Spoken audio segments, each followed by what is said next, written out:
The first step is to hire an agent. Not just any agent. You want a really good quality agent.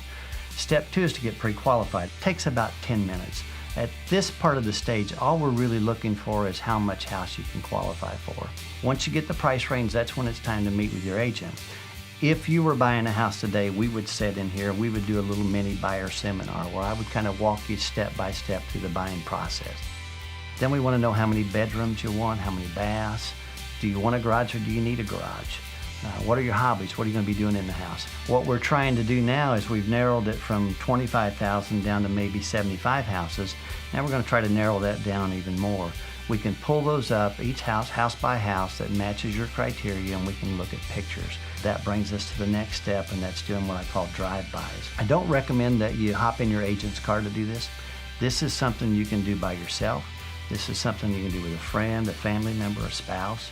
If the neighborhood's bad, if the outside of the house is not what you want, then you don't need to look at the inside of that house.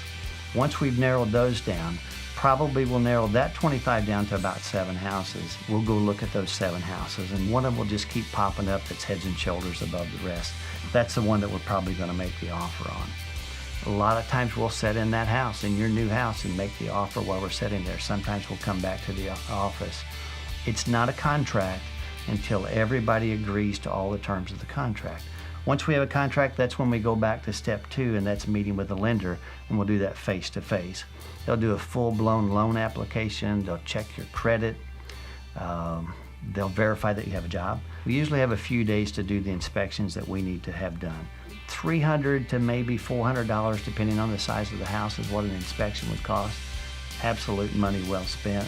If they find some things that need to be fixed, your agent will negotiate to get those items fixed for you. After the inspection period, then we go to the title company for closing. They'll prepare all the documents. All you do is show up, sign the documents. The last step is probably the best step.